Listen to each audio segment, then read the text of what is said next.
प्रिय विद्यार्थियों, अब हम लोग चर्चा करने जा रहे हैं कक्षा 10वीं का विज्ञान विषय का अध्याय 3 धातु एवं अधातु।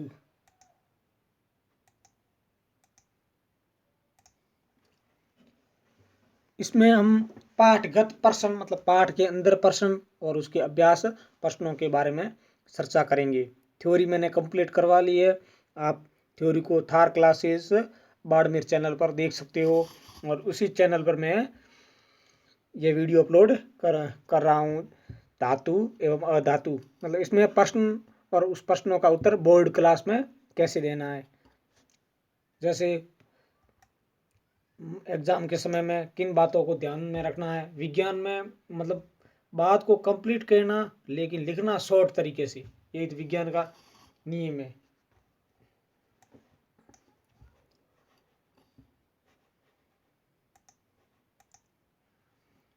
पेज नंबर 45 पर है, ऐसी धातु का उदाहरण दीजिए जो ए कमरे के ताप पर द्रव होती है, चाकू से आसानी से काटा जा सकता है, ऊष्मा की सबसे अच्छी चालक होती है, ऊष्मा की कुचालक होती है। पहले का है ए का मरकरी चाकू से आसानी से काटा जा सकता है, सोडियम, लिथियम और पोटेशियम, और ऊष्मा की सबसे अच्छी चालक है लेड, सिल्वर तथा कॉपर, और ऊष्मा की कुचालक होती है लेड और मरकरी। आघात, वर्ध्य तथा तन्य का अर्थ बताइए। उत्तर, कुछ धातुओं को पीटकर पतली चादर बनाया जा सकता है, इस गुणधर्म को आघात वर्ध्य कहते हैं। और कुछ धातुओं को पतले तार के रूप में खींचने की क्षमता को तन्यता कहते हैं। बस इतना ही लिखना है। जैसे बोर्ड में सवाल आता है तो उनको शॉर्ट तरीके से सटीकता से उत्तर देना है। सोडियम को केरोसिन में डुबोकर क्यों रखा जाता है? सोडियम और पोटेशियम अत्यधिक क्रियाशील धातु है। ये वायु के साथ अभिक्रिया कर आसानी से आग पकड़ लेती है, इसलिए सोडियम को केरोसिन में डुबोकर रखा जाता है। बस इतना ही उत्तर इसका। इन अभिक्रियाओं के लिए समीकरण लिखिए। भाप के साथ आयरन मतलब वाष्प के साथ में लोहे की क्रिया, और बी है जल के साथ कैल्शियम तथा पोटेशियम की अभिक्रिया।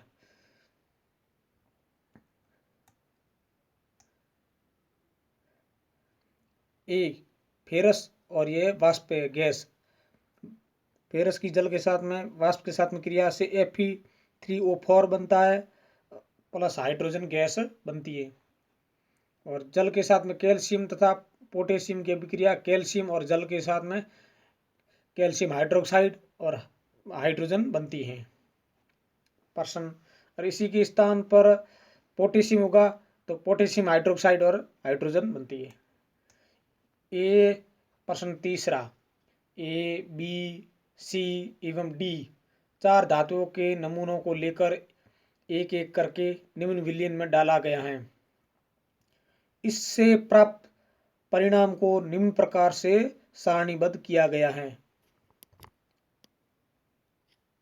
इस सारणी का उपयोग कर धातु ए बी सी एवं डी के संबंध में निम्न प्रश्नों के उत्तर दीजिए।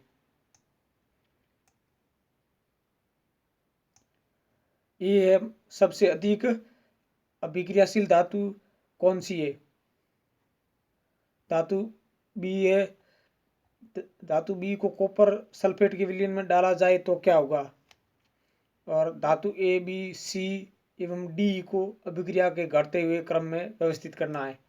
ये इस प्रश्न को सॉल्व करना है, अर्थात सारणी बनाकर उसमें से इन धातुओं को आप ढूंढकर अपना उत्तर दे सकते हो। और अपने प्रश्न है चौथा, अभिक्रिया धातु को तनु हाइड्रोक्लोरिक अम्ल में डाला जाता है तो कौन सी गैस निकलती है? आयरन के साथ तनु सल्फ्यूरिक अम्ल की रासायनिक अभिक्रिया लिखिए। उत्तर है हाइड्रोजन गैस विसर्जित होती है। फेरस और सल्फ्यूरिक अम्ल को मिलाया जाता है तो फेरस सल्फेट और हाइड्रोजन गैस उत्सर्जित होती है। जिंक को आयरन सल्फेट के विलयन में डालने से क्या होता है, इसकी रासायनिक अभिक्रिया लिखिए। उत्तर, जिंक को आयरन सल्फेट के विलयन में आयरन विस्थापित कर देती है। अब जिंक और फेरस सल्फेट का विलयन है तो जिंक सल्फेट और फेरस विस्थापित हो जाता है, बनता है। पेज नंबर 54, सोडियम, ऑक्सीजन एवं मैग्नीशियम के लिए इलेक्ट्रॉन बिंदु संरचना लिखिए। इलेक्ट्रॉन के स्थानांतरण के द्वारा Na2O एवं H2 का निर्माण दर्शाइए। इन यौगिकों में कौन से आयन उपस्थित है, इनके बारे में पेज नंबर 54 में है। आप उनको देकर अपना उत्तर छांट कर लिखने का प्रयास कीजिए। आयनिक यौगिकों का गलनांक उच्च क्यों होता है? उत्तर, आयनिक यौगिकों में परस्पर आयनिक आकर्षण बहुत ही ज्यादा शक्तिशाली होता है। इस शक्तिशाली बंध को तोड़ने के लिए अत्यधिक ऊर्जा की आवश्यकता होती है, अतः गलनांक उच्च होता है। मतलब इसको पिघलाने के लिए, मतलब गलन बिंदु जितना ताप की आवश्यकता अधिक होगी तो गलनांक उच्च होता है।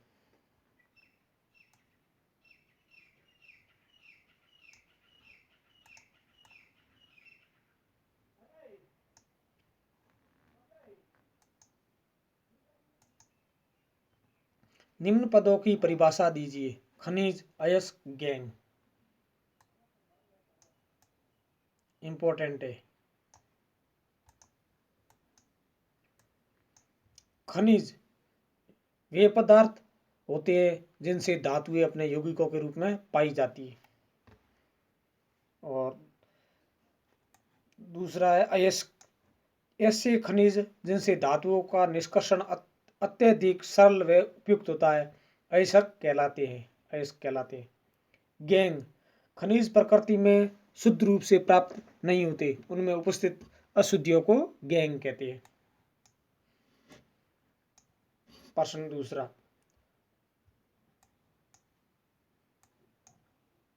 दो धातुओं के नाम बताइए जो प्रकृति में मुक्त अवस्था में पाई जाती है।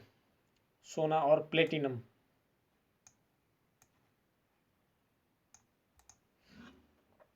जिंक, प्रश्न एक है, जिंक, मैग्नीशियम, कॉपर के धात्विक ऑक्साइड को निम्न धातुओं के साथ गर्म किया जाता है, किस स्थिति में विस्थापन अभिक्रिया घटित होगी?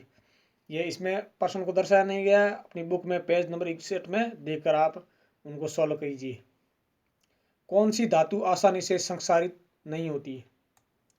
उत्तर, सोना, प्लेटिनम व चांदी आसानी से संक्षारित नहीं होती। मिश्र धातु क्या होती है? मिश्र धातु दो या दो से अधिक धातुओं के समांगी मिश्रण को मिश्र धातु कहती हैं।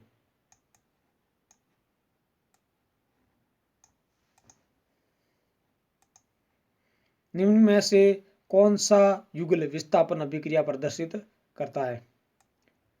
इसमें 4 ऑप्शन दिए गए, इसमें से विस्थापन अभिक्रिया कौन सा प्रदर्शित करता है वह आपको उत्तर देना है। NaCl विलयन एवं कॉपर धातु, मैग्नीशियम क्लोराइड विलयन एवं एल्यूमिनियम धातु, फेरस सल्फेट विलयन एवं सिल्वर धातु, सिल्वर नाइट्रेट विलयन एवं कॉपर धातु। सिल्वर नाइट्रेट विलयन एवं कॉपर धातु विस्थापन अभिक्रिया प्रदर्शित करते हैं।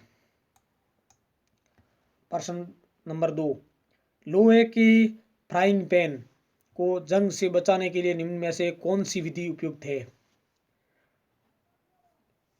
तो इसमें 4 ऑप्शन है, ग्रीस लगाकर, पेंट लगाकर, जिंक की परत चढ़ाकर, ऊपर के सभी। तो इसमें उत्तर है सी, जिंक की परत चढ़ाकर। कोई धातु ऑक्सीजन के साथ अभिक्रिया कर उच्च गलनांक वाला यौगिक निर्मित करती है। यह यौगिक जल में विलेय है। यह तत्व क्या हो सकता है?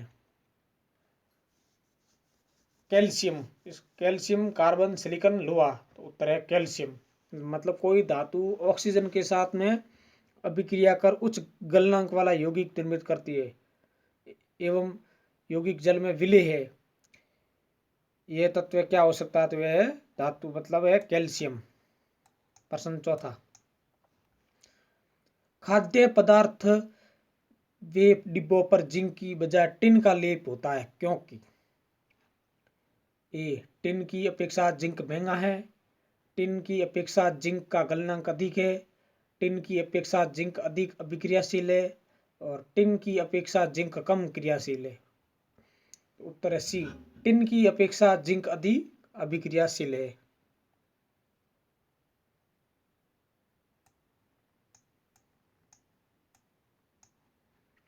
आपको एक हथौड़ा, बैटरी, बल्ब, तार एवं स्विच दिया गया है। इनका उपयोग कर धातुओं एवं अधातुओं के नमूनों के बीच आप विभेद कैसे कर सकते हैं? धातुओं एवं अधातुओं में विभेदन के लिए इन परीक्षणों की उपयुक्तता का आकलन कीजिए। उत्तर, हथौड़े से पीट कर धातु की पतली चादर प्राप्त होती है जबकि अधातु भंगुर होती है, अतः छोटे छोटे टुकड़ों में बिखर जाएगी। बस परिभाषाएं सेम है और उनका उत्तर कैसे देना है ये सिर्फ माइंड सेटअप करना है, थ्योरी में हम लोगों ने सब पढ़ लिया है। तो बोर्ड में आपको इसी प्रकार से प्रश्न घुमा फिरा कर दे तो आपको सटीकता से उत्तर देने हैं। विद्युत परिपथ द्वारा सर्वप्रथम बल्ब, बैटरी, तार तथा स्विच, यह बी का उत्तर, का उपयोग कर निम्न परिपथ बनाइए। इसके बाद बारी बारी से धातुएं और अधातुएं दिए गए नमूनों के विद्युत परिपथ से क्लिप पर लगाकर स्विच को ऑन करते हैं। तो हम देखेंगे कि धातुओं की स्थिति में बल्ब तो जलने लगता है जबकि अधातुओं के साथ बल्ब नहीं जलता। इसमें परीक्षण भी ज्यादा उपयुक्त तरीका है क्योंकि ग्रेफाइट एक धातु है परंतु विद्युत का सुचालक है, इसलिए इसके साथ भी बल्ब जलने लगेगा। ग्रेफाइट एक धातु है, धातु नहीं अधातु, इसमें ये मतलब लिखते वक्त लिखा गया है अधातु ग्रेफाइट। उभयधर्मी ऑक्साइड क्या होते हैं? दो उभयधर्मी ऑक्साइडों का उदाहरण दीजिए। ऐसे धातु ऑक्साइड जो अम्ल तथा क्षारक दोनों से अभिक्रिया करके लवण तथा जल प्रदान करते हैं उभयधर्मी ऑक्साइड कहलाते हैं। एल्यूमिनियम ऑक्साइड Al2O3 और जिंक ऑक्साइड, ये है उभयधर्मी ऑक्साइड। जो दो धातुओं के नाम बताइए जो तनु अम्ल से हाइड्रोजन को विस्थापित कर देते हैं तथा दो धातुएं जो ऐसा नहीं कर सकती। उत्तर, मैग्नीशियम और कैल्शियम धातुएं जो तनु अम्ल से हाइड्रोजन को विस्थापित कर देंगे जबकि कॉपर तथा सिल्वर धातुएं हाइड्रोजन को विस्थापित नहीं कर पाएगी क्योंकि ये धातुएं हाइड्रोजन से कम अभिक्रियाशील है। ये इसका उत्तर है। प्रश्न 8वां, किसी धातु M के विद्युत अपघटनी परिष्करण में आप एनोड, कैथोड एवं विद्युत अपघटन किसे बनाएंगे? धातु M के विद्युत अपघटनी परीक्षण के लिए अशुद्ध धातु M का एनोड और शुद्ध धातु M की पतली पट्टी कैथोड और विद्युत अपघट्य M धातु का अम्लीकृत लवण, जो चित्र में दर्शाया हुआ है विद्युत से जो एनोड और कैथोड पर जैसे धातुओं का शुद्धिकरण होता है जो वे उनके बारे में ये प्रश्न है। प्रत्युष ने प्रश्न 9वां, सल्फर चूर्ण को स्पेचुला में लेकर उसे गर्म किया। चित्रों के अनुसार एक परख नली को उल्टा कर के उसने उत्सर्जित गैस को एकत्रित किया।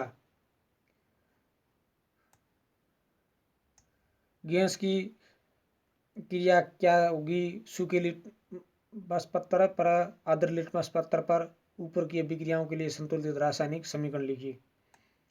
ये वैसे इतना इंपॉर्टेंट है नहीं, इसको आप छोड़ सकते हो। इतना जटिलता से प्रश्न आपको बोर्ड में वैसे आने वाला नहीं है, इस प्रश्न को आप छोड़ देना क्योंकि इसमें बड़ा घुमा फिरा के प्रश्न को बनाया गया है, जैसे उसमें स्वर्ण स्पुला से लेकर ऐसा बोर्ड में आने लायक ये प्रश्न नहीं है। लोहे को जंग से बचाने के लिए दो तरीके बताइए। हाँ, ये प्रश्न इंपॉर्टेंट है दिन की दृष्टि से।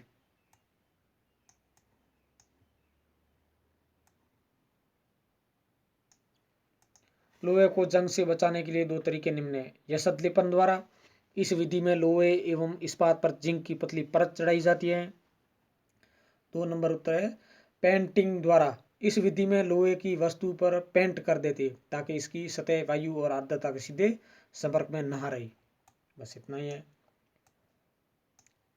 ऑक्सीजन के साथ संयुक्त होकर अधातुएं कैसे ऑक्साइड बनाती है? ऑक्सीजन के साथ संयुक्त होकर अधातुएं अम्लीय ऑक्साइड बनाती हैं।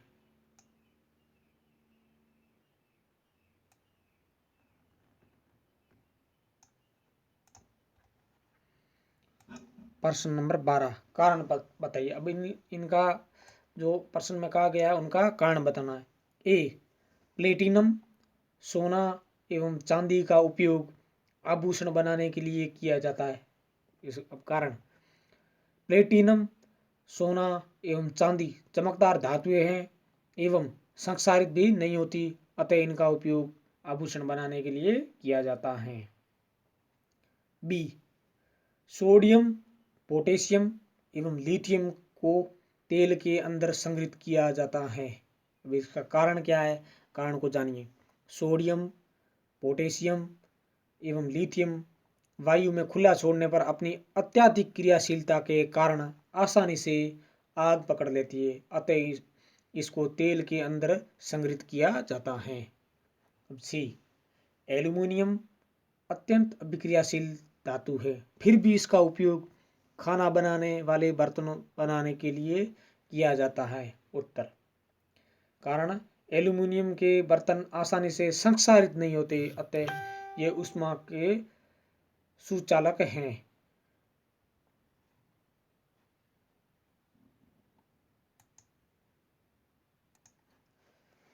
अब डी, निष्कर्षण प्रक्रम में कार्बोनेट एवं सल्फाइड अयस्क को ऑक्साइड में परिवर्तित किया जा सकता है। उत्तर, मतलब कारण, धातुओं को उनके ऑक्साइड से पृथक करना ज्यादा आसान प्रक्रिया है, अतः निष्कर्षण प्रक्रम में कार्बोनेट एवं सल्फाइड अयस्कों को ऑक्साइड में परिवर्तित किया जाता है। प्रश्न 13, आपने तांबे के मलिन बर्तन को नींबू या इमली के रस के से साफ करते अवश्य देखा होगा। यह खट्टे पदार्थ बर्तन को साफ करने में क्यों प्रभावी है? Very important. उत्तर, नींबू या इमली जैसे पदार्थ में अम्ल होता है। यह अम्ल तांबे के अशुद्ध पदार्थ को साफ करने में प्रभावी होता है। इससे तांबे के बर्तनों की चमक बनी रहती है। ये इसका उत्तर है और इतना ही बोर्ड में लिखना है। प्रश्न नंबर 14, रासायनिक गुणधर्मों के आधार पर धातुओं एवं अधातुओं में विभेद कीजिए। बोर्ड की दृष्टि से प्रिय विद्यार्थियों, वेरी इंपॉर्टेंट है और इसको आप नोट करके जरूर याद कर लेना।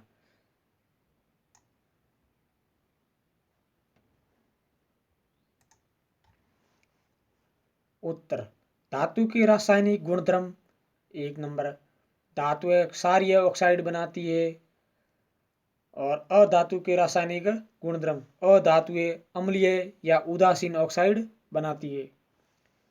धातु अपचायक होती है, अधातु उपचायक होती है। धातुएं जल से हाइड्रोजन को विस्थापित कर देती है और अधातुएं जल से हाइड्रोजन को विस्थापित नहीं कर पाती। बस इसका इतना ही उत्तर लिखना है। एक तरफ जैसे एग्जाम में आता है तो एक तरफ आप धातुएं लिख दीजिए और दूसरी तरफ अधातुएं लिखकर और उसमें से ये 3 अंतर आमने सामने लिख दीजिए, तो आपके पूरे में से पूरे नंबर आएंगे। अब ये प्रश्न मतलब आगे दिया गया है, ये इतना इम्पोर्टेंट तो है नहीं, सिर्फ जानकारी के लिए पढ़ लीजिए, क्योंकि ऐसा सवाल बोर्ड की एग्जाम की दृष्टि से नहीं आता है, सिर्फ अपने ज्ञान के लिए पढ़ लीजिए। एक व्यक्ति के प्रत्येक घर में सुनार बनकर जाता है। उसने पुराने एवं मलिन सोने के आभूषणों में पहले जैसी चमक पैदा करने का ढोंग रचाया। कोई संदेह किए बिना ही एक महिला अपने सोने के कंगन उसे देती है, जिसे वह एक विशेष विलयन में डाल देता है। कंगन नए की तरह चमकने लगते हैं, लेकिन उनका वजन अत्यंत कम हो जाता है। वह महिला बहुत दुखी होती है तथा तर्क वितर्क के पश्चात उस व्यक्ति को झुकना ही पड़ता है। एक जासूस की तरह क्या आप उस विलियन की प्रकृति के बारे में बता सकते हो? उत्तर: उस व्यक्ति ने एक्वारेजिया विलियन का प्रयोग कर महिला के सोने को गला दिया तथा वजन कम हो गया। इसमें 3:1 अनुपात में सांद्रता हाइड्रोक्लोरिक और सांद्रता तीन इतनी होती है हाइड्रोक्लोरिक की, और अनुपात 1 होती है नाइट्रिक अम्ल होता है HNO3। ये मतलब ज्ञान के लिए इतने। अगर आ भी जाए सोने को किस विलियन में डालने पर मतलब वह उसका वजन कम हो जाता है, तो उसमें इतना लिखना है कि एक्वारेजिया, जिसमें अनुपात होता है 3 अनुपात होता है हाइड्रोक्लोरिक अम्ल और 1 अनुपात होता है नाइट्रिक अम्ल सांद्रता। प्रश्न नंबर 16, गर्म जल का टैंक बनाने में तांबे का उपयोग किया जाता है, परंतु इस्पात लोहे की मिश्र धातु का नहीं। इसका कारण बताइए। उत्तर: कॉपर ऊष्मा का अच्छा सुचालक है और यह गर्म जल के साथ अभिक्रिया नहीं करता। इसके विपरीत आयरन गर्म जल के साथ में अभिक्रिया करता है। यहाँ तक कंप्लीट। अब अतिरिक्त प्रश्न हल सहित। अब आपके मतलब ज्ञान के लिए इन प्रश्नों को पढ़ते रहिए, तो जैसे आपका अध्याय अपने माइंड में अच्छी तरीके से बैठ जाए। धातु क्या है, अब हम लोगों ने चर्चा कर लिए, फिर भी करते रहिए, अध्ययन करो। धातुएं वे तत्व होती हैं जो इलेक्ट्रॉन को खोकर धनात्मक आयन बनाती है। धातु के बाह्यतम कोश में सामान्यतः 1, 2 या 3 इलेक्ट्रॉन होते हैं। धातुएं चमकीली होती है और ठोस होती है। धातु ऊष्मा तथा विद्युत की सुचालक होती है। अधातुएं क्या है? उत्तर: अधातु वे तत्व हैं जो इलेक्ट्रॉन लेकर ऋणात्मक आयन बनाती है। अधातुएं परमाणु के बाह्यतम कोश में 5, 6, 7 या 8 इलेक्ट्रॉन होता है। केवल हाइड्रोजन तथा लिथियम को छोड़कर के अधातु ठोस, द्रव्य और गैस तीनों में होते हैं। हाइड्रोजन तथा हीलियम, इन दोनों को छोड़कर, क्योंकि इनके अधातु ठोस, द्रव और गैस तीनों अवस्था में होते हैं। यह सामान्यतः ऊष्मा तथा विद्युत के कुचालक होते हैं। अधातुएं इन परिभाषा को हमने पढ़ लिया, एक बार और पढ़ते रहिए तो रिवीजन से कंप्लीट याद हो जाए। खनिज क्या है? खनिज पृथ्वी के अंदर पाए जाने वाले वह प्राकृतिक पदार्थ जिसमें धातुओं के यौगिक पाए जाते हैं, जैसे मैग्नीज, बॉक्साइट आदि। अयस्क क्या है? अयस्क वह खनिज होते हैं जिनसे धातुओं का निष्कर्षण लाभप्रद होता है और जिनसे धातु की मात्रा अधिक हो। जिनमें सभी अयस्क खनिज होती है, परंतु सभी खनिज अयस्क नहीं होता। वह खनिज जो सस्ते से ही सस्ती विधि से किसी तत्व को प्राप्त करते हैं, वह तत्व का अयस्क कहलाता है। मतलब जल्दी से जल्दी उससे किसी कीमती विधि को से तत्वों को प्राप्त किया जाता है, तो उसे अयस्क कहते हैं, धातु को प्राप्त करना। गैंग पृथ्वी से प्राप्त खनिज अयस्कों में मिट्टी, रेत आदि जैसे कई अशुद्धियां होती है, जिन्हें गैंग कहते हैं। धात्विक या धातु क्रम क्या है? अयस्क से धातुओं का निष्कर्षण करने तथा धातुओं को प्राप्त करने की प्रक्रिया को धात्विक या धातु क्रम कहते हैं। मतलब अयस्क से धातुओं को प्राप्त करना धातु क्रम कहलाता है। प्रश्न नंबर 7वां, निस्तापन क्या है? वेरी इंपॉर्टेंट है।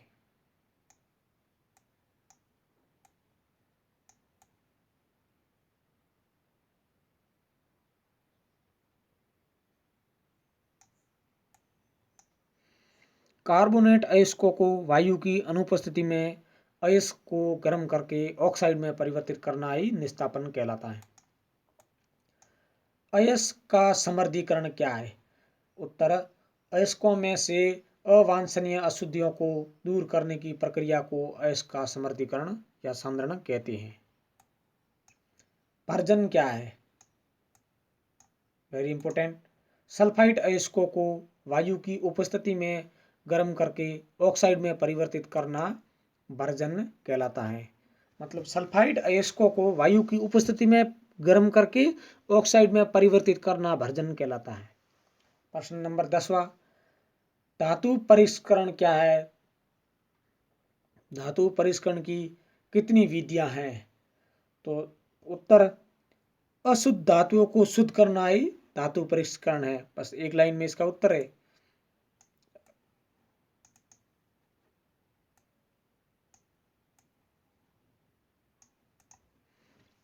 अब धातु परिष्करण की विधियां, 1 नंबर परिसमापन, 2 नंबर आसवन, 3 नंबर विद्युत अपघट्य परिष्करण, 4 नंबर जौन परिष्करण विधि।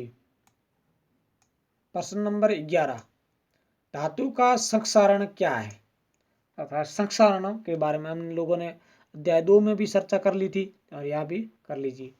धातु का संक्षारण धातु के क्षय होने की एक धीमी प्रक्रिया है जो अपने आसपास उपस्थित वायु, ऑक्सीजन तथा नमी तथा प्रदूषकों की क्रिया के कारण अपने ऊपर एक धातु ऑक्साइड की परत बना लेता है और जिससे धातु धीरे धीरे क्षय होने लगता है। यही धातु का संक्षारण कहता है। लोहे में जंग लगना लोहे के संक्षारण का एक उदाहरण है। वेरी इंपॉर्टेंट है और इसको भी आप ध्यान में रखना। रबड़ का वाल्वनीकरण क्या है? प्राकृतिक रबर को सल्फर के साथ गर्म करने की प्रक्रिया को रबर का वाल्वनीकरण कहते हैं, अर्थात वल्कनीकरण कहते हैं। ऐसा उनके गुणों में सुधार करने के लिए किया जाता है। यह भी इंपॉर्टेंट सवाल है।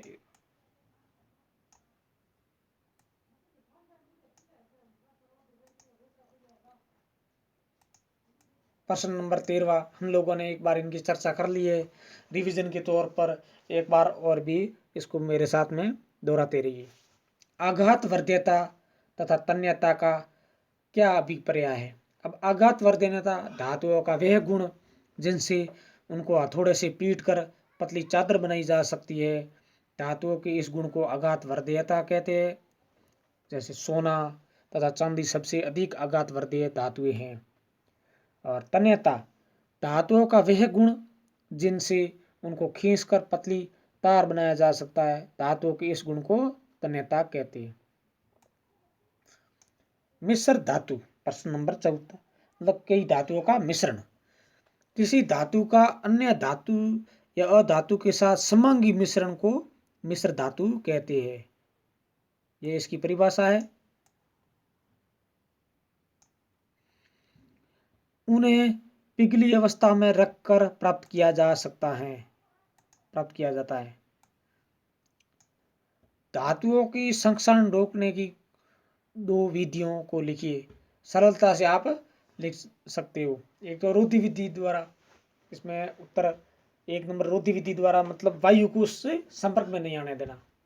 वायु तथा लोहे के बीच में रोधी का परत लगाकर धातु का संक्षरण रोका जा सकता है। यह पेंट, वार्निश या टिन, कॉपर, क्रोमियम, निकेल या विद्युत का लेपन करके किया जा सकता है। और 2 नंबर है उत्सर्ग विधि द्वारा। इस प्रक्रिया में जिंक की परत को उस तत्व को ढककर उस धातु का संक्षारण रोका जा सकता है।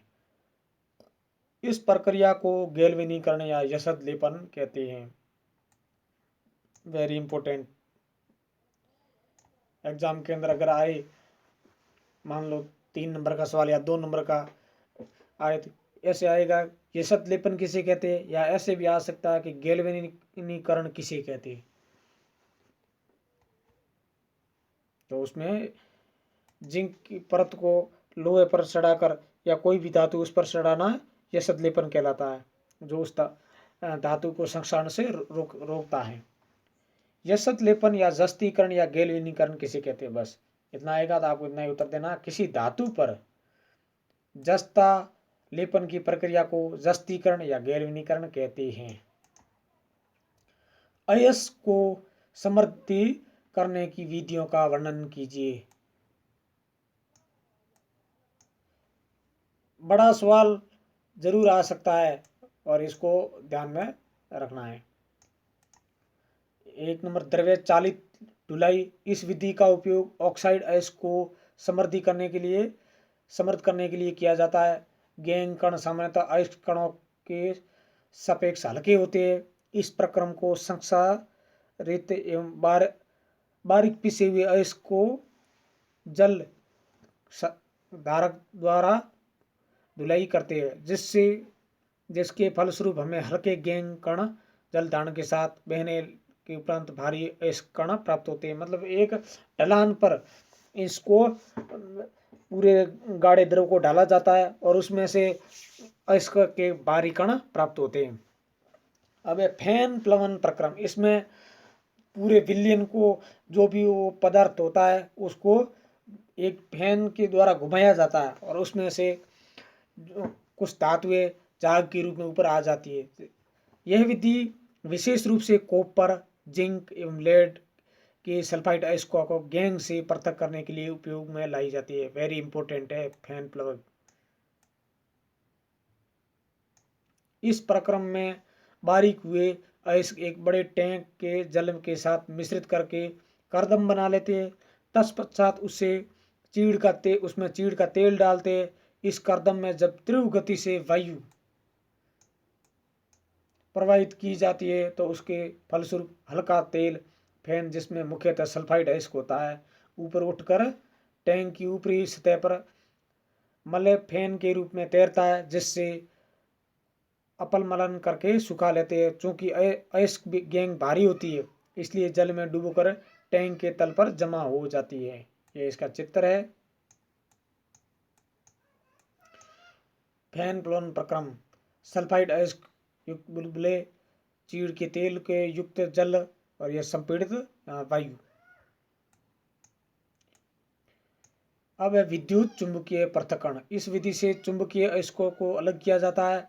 चुंबकीय पृथक्करण में एक चमड़े का पट्टा होता है, जो दो रोलरों पर घूमता है, जिसमें से एक रोलर विद्युत चुंबकीय होता है। बारीक पिसे हुए अयस्कों को घूमते हुए पट्टे के एक सिरे पर डालते हैं तो अयस्क का चुंबकीय भाग चुंबक से आकर्षित होकर उसके समीप एक ढेर के रूप में इकट्ठा हो जाता है। तो वो एक तरह का विद्युत चुंबकीय पृथक्करण विधि है। 4 नंबर है रासायनिक पृथक्करण।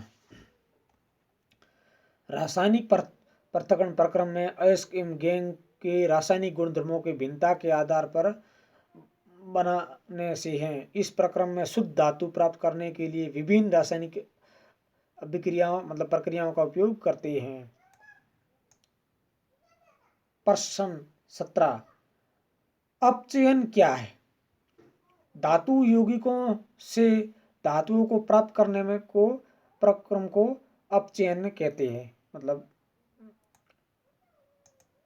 धातु यौगिकों से धातुओं को प्राप्त करने के प्रक्रम को अपचयन कहते हैं। एक लाइन में उत्तर देना है। अब बोर्ड परीक्षा में 1 अंक वाले प्रश्न, एग्जामिनेशन बेस्ड, मतलब परीक्षा के आधार पर।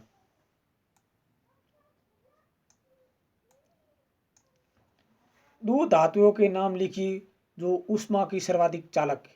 उत्तर चांदी एवं कॉपर। दो सबसे अधिक आघात वर्धनीय धातु का नाम लिखिए। सोना तथा चांदी, क्योंकि इसको आसानी से पीट कर चादर के रूप में डाला जा सकता है। दो ऐसे धातुओं के नाम लिखिए जिन्हें चाकू से आसानी से काटा जा सकता है। उत्तर सोडियम तथा पोटेशियम। उन दो धातुओं का नाम लिखिए जिनका गलनांक इतना कम होता है कि हाथ पर रखते ही वे पिघल जाती है। उदाहरण है, उत्तर है गैलियम तथा सीजियम। एक धातु तथा एक अधातु का नाम बताइए जो कक्ष ताप पर द्रव अवस्था में पाई जाती है। इसका उत्तर है पारा, मरकरी और ब्रोमीन। धातु है पारा और अधातु है ब्रोमीन।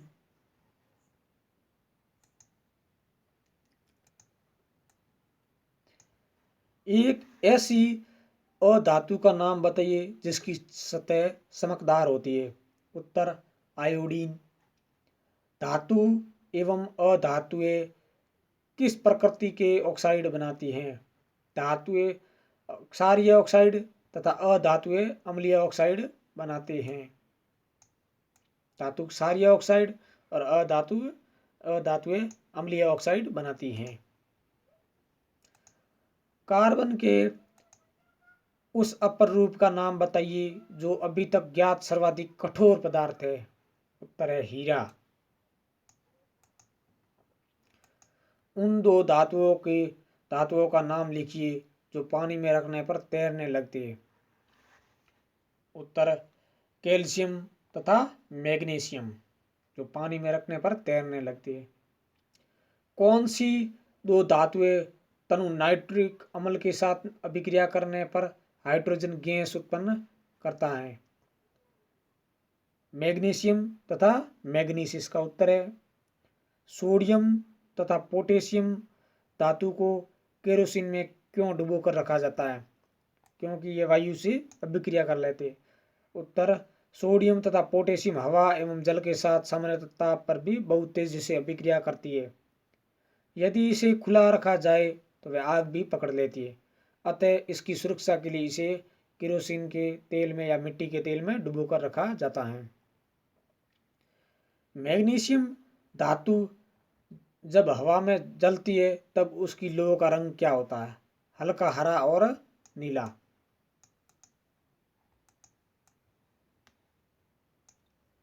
दो धातुओं के नाम बताइए जो पानी से अभिक्रिया नहीं करती लेकिन भाप से अभिक्रिया करती है। एल्युमिनियम तथा आयरन। उत्तर जो पानी से तो अभिक्रिया नहीं करती है लेकिन भाप से अभिक्रिया करती है। सोडियम क्लोराइड में किस प्रकार का अबंध होता है?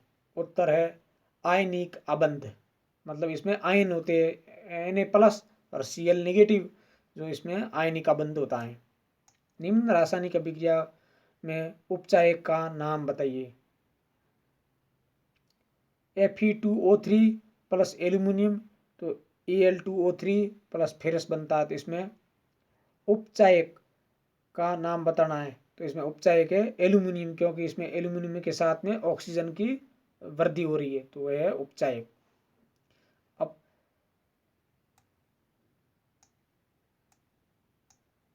अपचायक है। निम्न रासायनिक अभिक्रिया में अपचायक का नाम।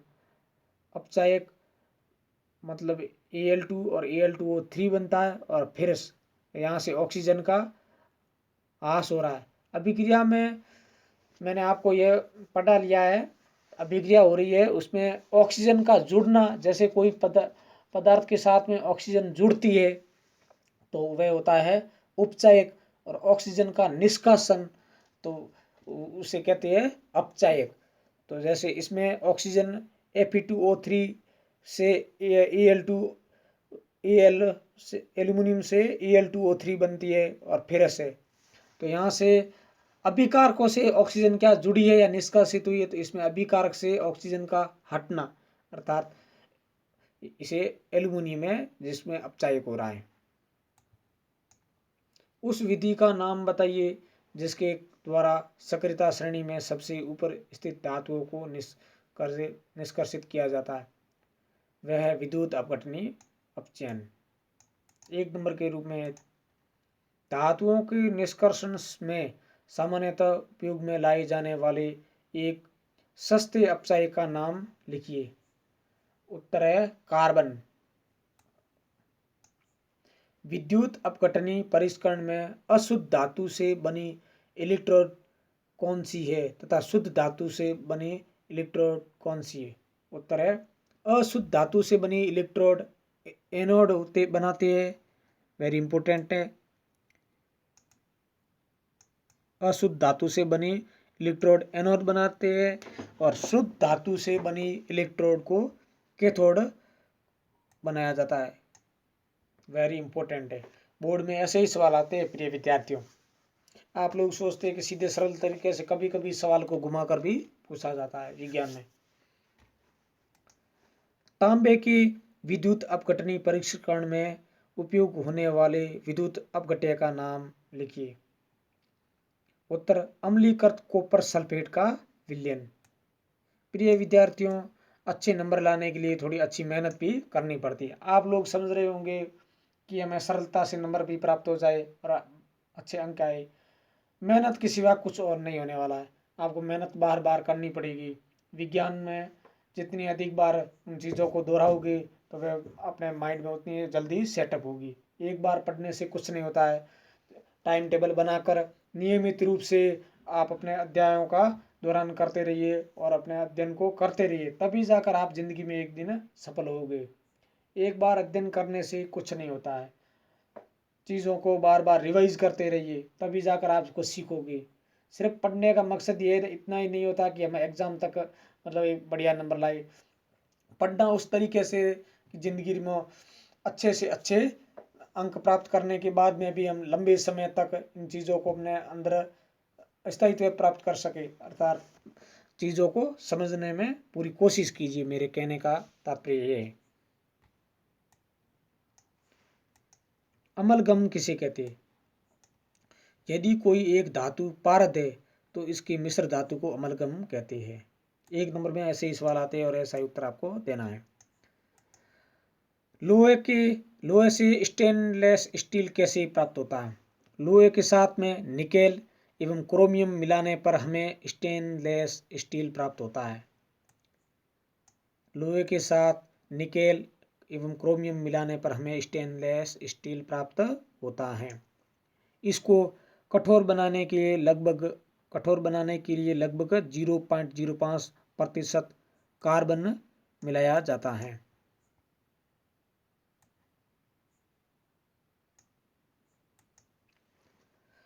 मिश्र धातु किसे कहते हैं? एक नंबर में आ जाए ऐसा उत्तर देना है। दो या दो से अधिक धातुओं के समांगी मिश्रण को मिश्र धातु कहते हैं। उदाहरण के तौर पर जैसे स्टेनलेस स्टील, कांसा, पीतल, सोल्डर आदि। तांबा और जस्ते से बने एक मिश्र धातु का नाम लिखिए। पीतल। तांबा और टिन से बने एक मिश्र धातु का नाम लिखिए। उत्तर है कांसा। सीसा तथा टिन से बने मिश्र धातु का नाम लिखिए। उत्तर है सोल्डर। सोल्डर का उपयोग लिखिए। इसका उपयोग विद्युत तारों की परस्पर वेल्डिंग के लिए किया जाता है। सोल्डर भी एक प्रकार का मिश्र धातु है जो विद्युत तारों की परस्पर वेल्डिंग के लिए किया जाता है। विद्युत के तारों को जोड़ने के लिए जॉइंट के स्थान पर इसको रखकर वेल्ड के रूप में काम में लिया जाता है। शुद्ध सोने का उपयोग आभूषण बनाने के लिए क्यों नहीं किया जाता है? क्योंकि ये थोड़ा मुलायम होता है, इसलिए इसमें कुछ न कुछ अशुद्धियां मिलाई जाती है। शुद्ध सोना 24 कैरेट का होता है तथा यह काफी नरम होता है, इसलिए शुद्ध सोने का उपयोग आभूषण बनाने के लिए नहीं किया जाता। शुद्ध सोने के आभूषण बनाने योग्य कैसे बनाते हैं? शुद्ध सोने में 2% तांबा मिलाकर कठोर बनाया जाता है, क्योंकि शुद्ध सोना आभूषण बनाने के योग्य नहीं होता, ये बहुत नरम होता है। धातु के विद्युत अपघटनी परिष्करण के दौरान एनोड के नीचे निक्षेपित अविलयशील अशुद्धियों का नाम लिखिए। एनोड पंख। Very important.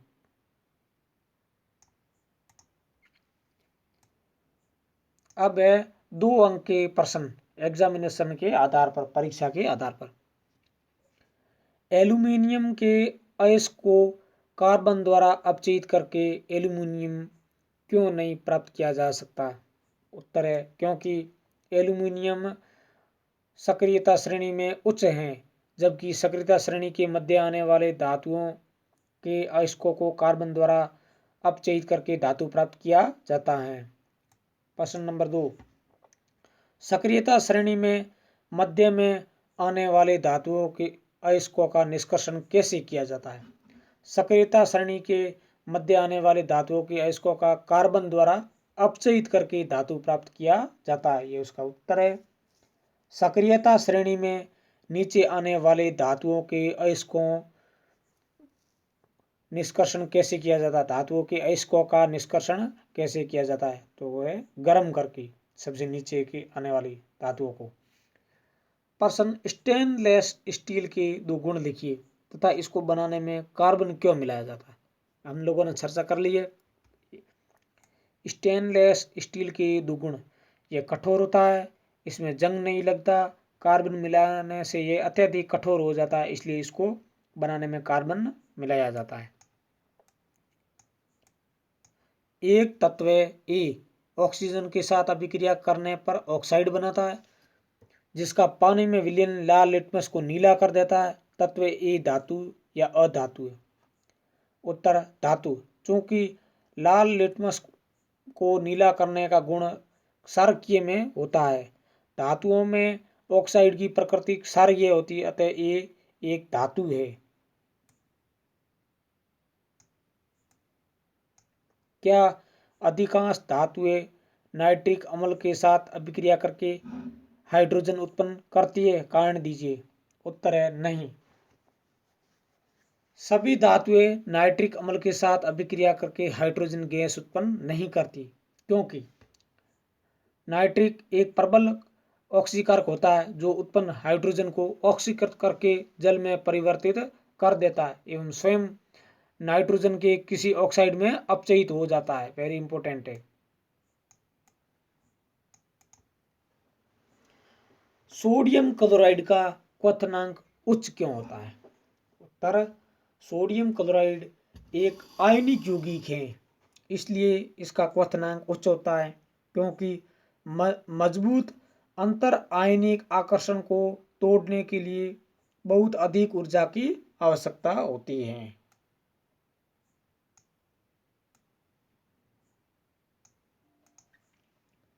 आयनिक यौगिकों के गलनांक उच्च क्यों होते हैं। आयनिक यौगिकों के गलनांक उच्च इसलिए होते हैं क्योंकि मजबूत अंतर आयनिक आकर्षण को तोड़ने के लिए ऊर्जा की आवश्यकता होती है, बहुत अधिक ऊर्जा लगती है उसमें।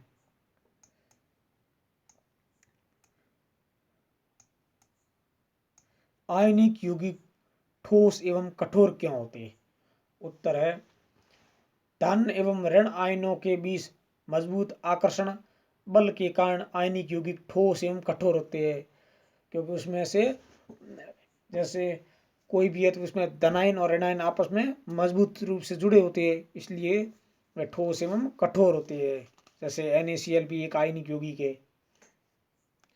इसी के साथ में अध्याय तीसरा धातु एवं अधातु के जो भी प्रश्न बन रहे थे उसकी मैंने चर्चा की है और आपको समझाने में पूरी कोशिश की है। आप लोग इन प्रश्नों का बार बार रिवाइज करते रहिए और बोर्ड की दृष्टि से वेरी इंपॉर्टेंट प्रश्न है, इसलिए अपनी पढ़ाई को धार देने के लिए मेरे वीडियो को बार बार जब भी समय मिले आप ज़रूर अध्ययन करना। मेरे वीडियो को देखने से आपको एक तरह का आत्मविश्वास मतलब आपके अंदर पैदा होगा, आपको ऐसा लगेगा कि हम लोगों ने कुछ न कुछ तो सीखा ही है। इसी के साथ में मैं प्रकाशन अपनी वाणी को विराम देता हूँ और अपने अध्ययन को कंटिन्यू करते रहिए।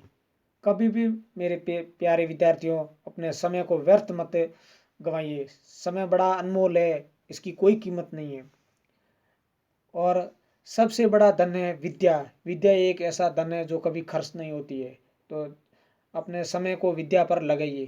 धन्यवाद। और मेरे चैनल को सब्सक्राइब ज़रूर कर लीजिए और बेल आइकन को भी प्रेस कर लीजिए ताकि शिक्षा से रिलेटेड जो भी वीडियो मैं अपलोड करूं आप तक पहुंच पाए।